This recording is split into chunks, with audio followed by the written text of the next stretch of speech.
জামায়াত ইসলামী বাংলাদেশ তারা গতকালকেও বক্তৃতায় বলেছেন শরিয়া আইন কায়েম করবেন, অথচ গত 14ই জানুয়ারি জামায়াত ইসলামের কেন্দ্রীয় কার্যালয়ে যখন খ্রিস্টান সম্প্রদায়ের একটি প্রতিনিধি দল দেখা করতে গিয়েছিল, সেখানে স্পষ্টভাবেই জামায়াতের আমির ডক্টর শফিকুর রহমান, আজকের বিরোধী দলীয় নেতা, তিনি বলেছেন যে তারা শরিয়া আইন রাখবেন না, দেশের প্রচলিত সংবিধান আইন অনুযায়ী তারা ক্ষমতায় গেলে দেশ পরিচালনা করবেন।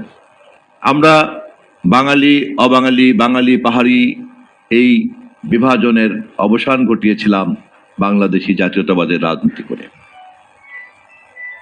তেমনি ধর্মের ভিত্তিতে যে ভাগাভাগি, অন্যান্য যে কোনো ধরনের বিভাজন, বর্ণ, লিঙ্গ, ভাষা, সব ধরনের বিভাজনের আমরা বিপরীতে।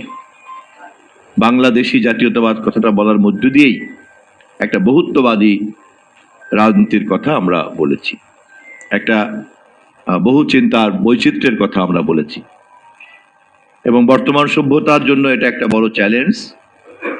যারা যারা এই বৈচিত্র্যকে স্বীকার করতে চায় না, তারাই সমাজে এক ধরনের বিশৃঙ্খলা তৈরি করতে চায়। যেই সমাজ বৈচিত্র্যকে মেনে নিয়ে ধারণ করে এটাকে একটা সম্পদ হিসেবে গ্রহণ করে, সেই সমাজ এবং রাষ্ট্র অনেক বেশি সভ্য এবং এগিয়ে যায়।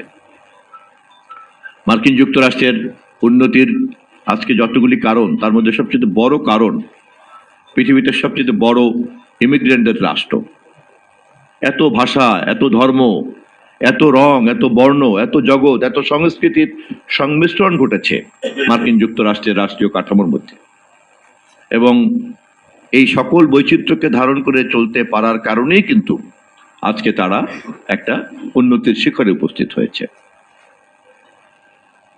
স্বর্গীয় বাবু সুনীল কুমার গুপ্তকে স্মরণ করতে দাঁড়িয়ে আজকের এমন সময় কথা বলছি যখন গতকালকেও আমি পার্লামেন্টে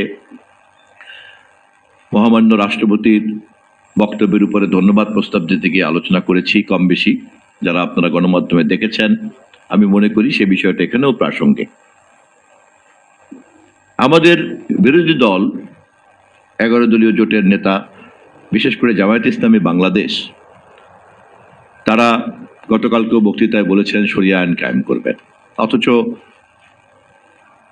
গত 14ই জানুয়ারি জামায়াত ইসলামের কেন্দ্রীয় কার্যালয়ে যখন খ্রিস্টান সম্প্রদায়ের একটি প্রতিনিধি দল দেখা করতে গিয়েছিল, সেখানে স্পষ্টভাবেই জামায়াতের আমির ডক্টর শফিকুর রহমান, আজকের বিরোধী দলীয় নেতা, তিনি বলেছেন যে তারা শরিয়া আইন রাখবেন না, দেশের প্রচলিত সংবিধান আইন অনুযায়ী তারা ক্ষমতায় গেলে দেশ পরিচালনা করবেন। আমি কোনো মন্তব্য করতে চাই না। উপস্থিত গণমাধ্যমে যারা এখানে আছেন, আমি তাদের মাধ্যমে জানতে চাই কোনটি তাদের অবস্থান। আমি কোনো মন্তব্য করতে চাই না, আমি শুধু জানতে চাই তারা কি দেশের প্রচলিত সাংবিধানিক আইনকে মেনে শাসন ক্ষমতা পাওয়ার চেষ্টা করছেন, নাকি তারা শরিয়া আইন প্রতিষ্ঠা করার প্রতিশ্রুতি দিয়ে বা প্রতিজ্ঞা নিয়ে রাজনৈতিক, সাংবিধানিক এবং সংসদীয় তৎপরতা চালাচ্ছেন। আমার কোনো মন্তব্য নাই, আমি শুধু এই প্রশ্নটা রেখে দিলাম। তবে এটা খুব পরিষ্কার একটা শুভ লক্ষণ। আমরা লক্ষ্য করেছি যে এবারের নির্বাচনে 2 জন অমুসলিম সম্প্রদায়কে তারা মনোনয়ন দিয়েছেন। আমরা জামায়াত ইসলামের জন্মের লগ্ন থেকেই আমরা খেয়াল করেছি যে তারা ধীরে ধীরে অনেক পরিবর্তন এনেছেন। জন্মলগ্নে মওদুদী সাহেব যেটা বলেছিলেন, ইসলামী সংবিধান তৈরি করতে হবে, এবং যে কারণে পাকিস্তান জন্মেরও তারা বিরোধিতা করেছিলেন। মুসলিম লীগের নেতৃত্বে পাকিস্তানের এই সংগ্রামকে তারা একটা প্রকৃত আদর্শ ভিত্তিক আন্দোলন মনে করেন নাই বলেই পাকিস্তান আন্দোলনের বিরোধিতা করেছিলেন। পাকিস্তান জন্মের পরে মেনে নিয়েছিলেন। পরবর্তীকালে আবার পাকিস্তানের রাষ্ট্র কাঠামোতে কাদিয়ানীদের সঙ্গে আবার বিরোধ এবং কাদিয়ানীদের হত্যাকাণ্ড, এবং সেই হত্যাকাণ্ড তদন্ত এবং বিচার করার জন্য তৎকালীন সময়কার বিচারপতি মুনিরের নেতৃত্বে মুনির কমিশন গঠন করা হয়েছিল, এবং সেই কমিশন অপরাধী হিসাবে জামায়াত ইসলামের তৎকালীন নেতা আবুল আলা মওদুদী সাহেবকে চিহ্নিত করেছেন এবং তাকে ফাঁসির সুপারিশ করেছিল।